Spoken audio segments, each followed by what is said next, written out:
This may be shocking to some of you, but I have a 4-year English degree.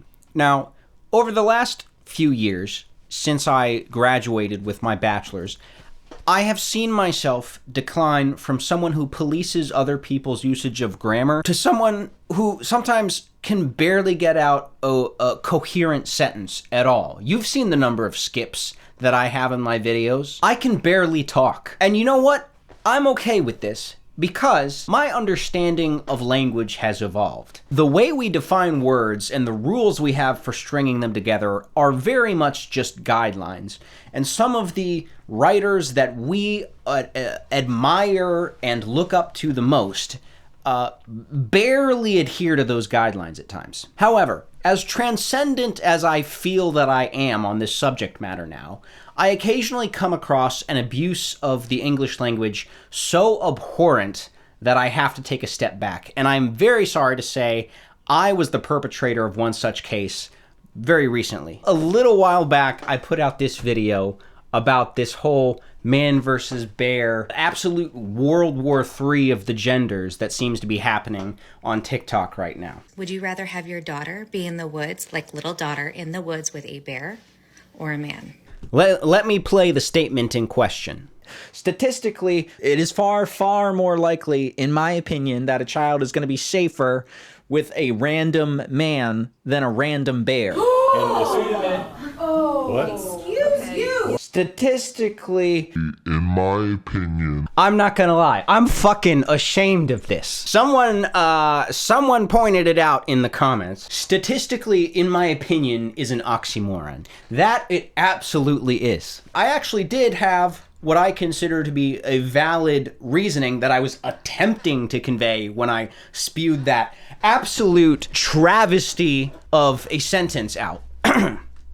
And I will explain that in a second here. I want to be clear, though, that this video now is not me saying my stance has really changed about this whole man-bear TikTok fiasco. I just knew that if I didn't address this horrid turn of phrase, I knew it would just constantly weigh on my mind for the rest of my fucking life. She was absolutely correct. Statistically, comma, in my opinion, those words should never, ever, ever be together.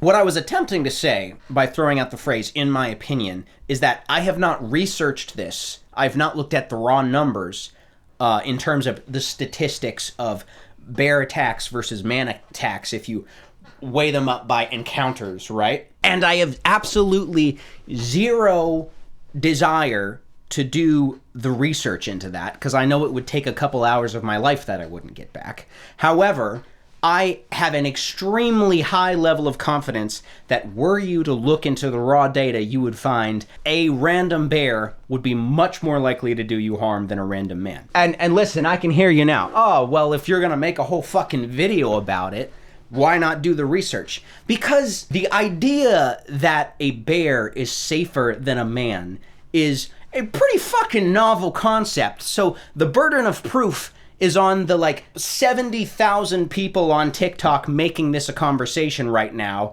by claiming that bears are more dangerous than men. If that were not a wild claim, this would not be a conversation happening right now. Now, this video was interesting to me in terms of how it was received, because my entire point was that I agreed with the message that this man versus bear question is trying to push, but I disagree with the methods. In other words, I think the comparing men to bears is just stupid and makes people argue and unnecessarily divides people, where there would be better ways to help communicate to men how women feel. Even just a story like, I was hanging out with a friend of mine. We pulled up to a Walmart or something, and she said, damn, I would never park this far out in the parking lot. And that kind of blew my mind a little, just the reality that you have to think about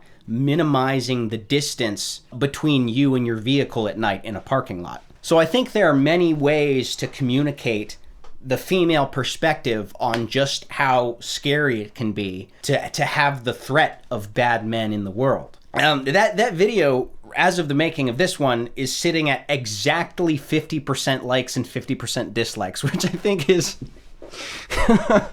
a little indicative of how this conversation seems to be going in general. I'm starting to think that this entire situation has nothing to do with men or women. I'm starting to think that there is some sort of hyper-intelligent bear Illuminati that is running propaganda for bears right now, because the most convincing arguments on the pro-bear side, they're not proving that men are more dangerous than we thought. They're just proving that bears are safer than we thought they were.